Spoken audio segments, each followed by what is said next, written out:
Welcome to day 5 of my 7 diapers in 7 days challenge.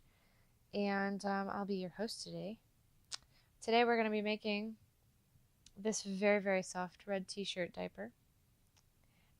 It is made by Bella Canvas, which I don't know why, but their t-shirts are the softest I've ever felt. And this was a misprint. It has, I don't know if you can see it, but it has like a shadow on it where he tried to get the ink back off, but it failed. So it was given to me. So I'm going to use the back side of this, and it should fit on here pretty fine. Let's see. Shake this out real good here. I might have to cut it open because it's not wanting to lay flat.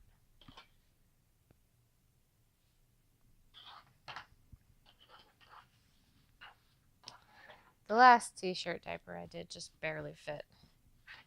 And that's because these are women's sizes.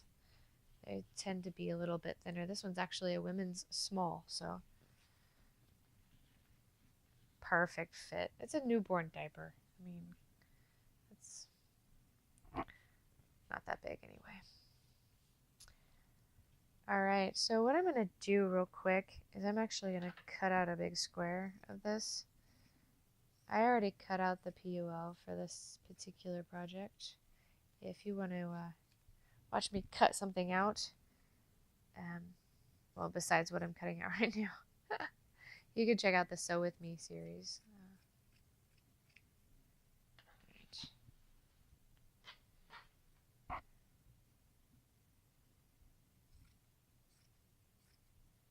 This fabric tends to curl up immediately when I start cutting on it. So I'm going to do something really cool and use basting spray. Last night was the first time I ever used basting spray, and it was fabulous. So let's do that again. I'm going to grab this piece of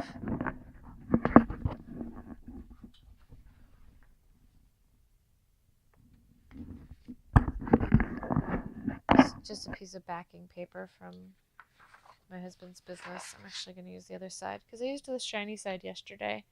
Let's use the other side. I'm going to, because I want to put the t-shirt material on the outside of the diaper, I'm going to spread the basting spray onto the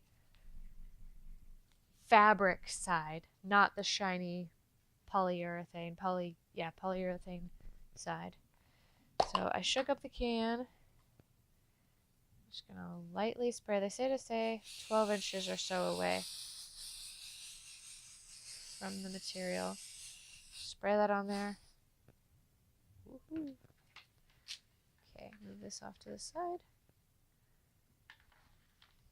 Lay out the fabric. Oh, it also says to hold the can upside down for short bursts to clear the nozzle. Don't want your nozzle getting all gummed up. Alright, I want the wrong side up. The reason I want the wrong side up is because I'm going to put the fabric side down onto the t-shirt.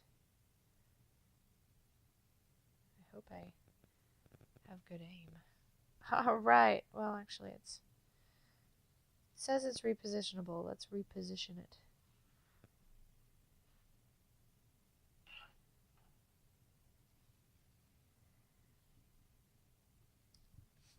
I have a Frank Sinatra song stuck in my head right now. I'm not going to sing it to you. You don't want that. Oh, wow. Can you all see that? I just almost went off the edge of the fabric and had to reposition it again, but it looks like it's going to make it. Yay. I did a really bad job on that, but you know what? I wish I kind of had a roller. Like a rolling pin or something to smash it flat without rubbing on it. This stuff did so good last night. I think I'm going to use it on every diaper from now on. I made it so much easier to put the snaps in.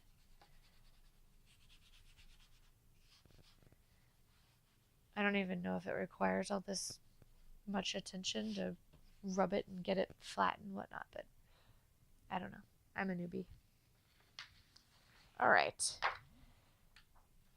I'm a newbie to basting spray, not sewing. Well, let's get this. Let's make sure that the project is in the camera. There we go. Get this cut out. So if you can see this, it's completely glued down. I love this stuff. So I'm just going to cut around the edge.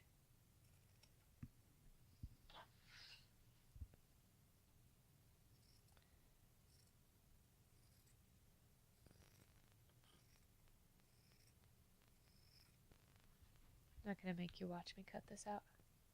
So the reason that I went ahead and cut out the PUL first and then laid it on my t-shirt rather than getting two squares and gluing them together and then cutting out the pattern is because I like to nest my PUL together. I lay them out in such a way that they're intertwined together, this pattern, so that I use as much of the space as possible. If I were to cut out a bunch of squares and just glue them onto the fabric, it would waste the fabric. So I don't mind wasting the t-shirt. Last night I didn't mind wasting a little bit of the crushed velvet, although I did try to get it up into the corner as much as possible. But I don't want to waste the PUL. It's $12.99 a yard. I get it at Joann's with a coupon. I have never seen Joann's, knock on wood, I have never seen Joann's put it on sale, the PUL. And so because of that, you can almost always use your coupon with it. And so I went in there last time and bought 9 yards of this at a time. 9 yards. I had a 60% off coupon that day, actually. Pretty proud of myself for that. You can also get PUL online, like diaper sewing supplies. They have a diaper sewing supply buy sell trade group on Facebook, and I'm pretty impressed. I mean, I haven't bought anything off of it so far. I've only been a member of that group for a couple days, but they have quite a lot on there, and the discounts are pretty good.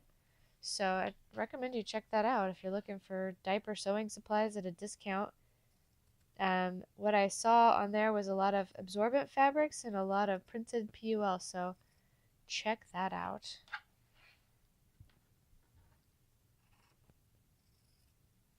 I'm pretty sure it was just diaper sewing supply BST and then discount maybe, or discount BST.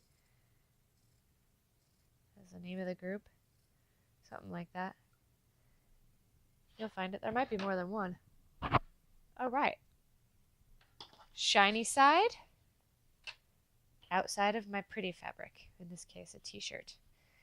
Now, it looks a little bit bubbly, but they say on the can that this stuff washes out. So I'm not even going to worry about that. Unless it shows up in my pictures in about an hour, and then I'll be a little bit sad. So I like my pictures to look nice. Okay. Get the cat fur off of it. Shh. Yes, I have a cat. So does the person I'm making this for, so they won't mind, I don't think. Alright, let's line up the pattern on top. Lined up perfectly here. Grab an ink pen because I'm writing on the shiny side of the PUL. Just grab a standard ballpoint pen. Draw all your dots for your pen holes.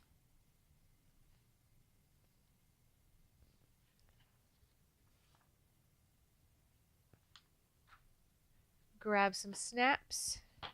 I like to throw my snaps on the table. I am running low on snaps, ladies and gentlemen.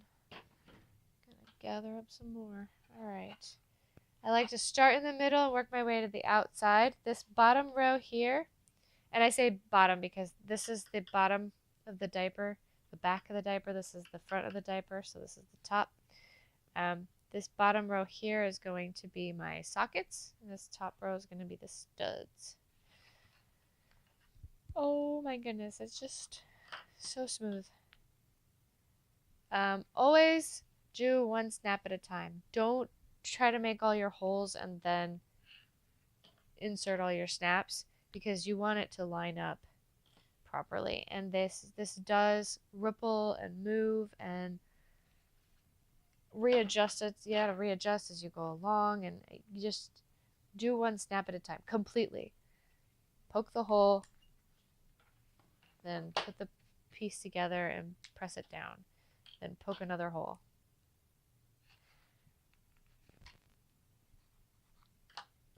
I never read the instructions on this snap plier tool, so hope I'm doing it according to how they say. But when I stick the owl in there the first time, it sort of feels a little bit stiff, and then I just kind of work it back and forth until it glides smoothly before I take it out. Otherwise, the hole kind of closes a little bit too fast for me. PUL is kind of like a rubbery texture, and it tends to want to bounce back. Looking for sockets only on this bottom row. Working my way from the center to the outside. Poke a hole. Stick the cap. I found out the name of this. It's called a cap. Stick the cap in there. Grab another socket. That's the female part. The male part is called a stud. Stud. I wanted to call it a shaft. I kind of like shaft better. Stud. Not all shafts are studly. Alright. Almost done with the socket row. Finding the sockets is really hard for me for some reason. I think I have less of them. I don't know. Maybe it's an optical illusion. Having this basting spray is making life so much easier. I seriously, check out the other videos. I used to poke a hole to put in a snap, attach the one snap, and then realign and lay it smooth, and then poke the next hole. And now I just, poke holes. Oh, don't put that on there. That's not a socket. When you put the wrong snap part in, which I seem to be doing like every other day, you have to break the snap to get it off. It's not fun. And I woke up after doing it once. I woke up the next morning. My husband asked me why I had a scab on my forehead. And I laughed so hard because if you're following my videos, you know that a few days ago I was cutting a snap off of the diaper because I put the wrong piece on. And it hit me in the face. It hit me in the forehead. I didn't even know I was bleeding until the next day when Mitch asked me why I had a scab on my forehead. I'm like, whoops. I use like wire cutters. They look like this. Like wire cutters to cut those. I didn't check to see if that was in the frame or not, so if that was really poor aim, I'm sorry. All right. 3 more after this. 3 more. There we go. Poke the owl through. Spelled A-W-L, not O-W-L. Owl. Owl.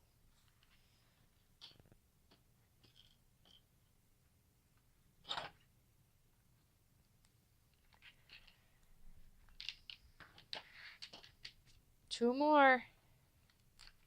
These newborn diapers have far fewer snaps. They only have 12, where the Opulent Monsters one size has 33 snaps to assemble. And that's it, of course, if you do all of the rise snaps, which if I'm doing it for somebody else, I do all the rise snaps. If I'm doing it for me, I just do the ones my son needs, because I like making diapers so much that I'm not going to worry about the next kid. The next kid will get all new diapers. Right, ladies? Just make them more. Make some new ones. Well, of course I'll hand them down from one kid to the next, but what if it's a girl? I want to make girly ones. My son has boy ones, and dinosaurs and cars. And all right. I'm done rambling. Let's get this thing sewn up so I can go to bed. All right. Pretty side up, shiny side down. Then grab the one with the gaping hole and put it shiny side up. So you have the shiny side and you have the shiny side. Because when we sew around this, we're going to turn it, and we want the shiny sides to be facing each other when it's turned. When I'm all like a bag, basically. Okay. Let's sew all the way around this.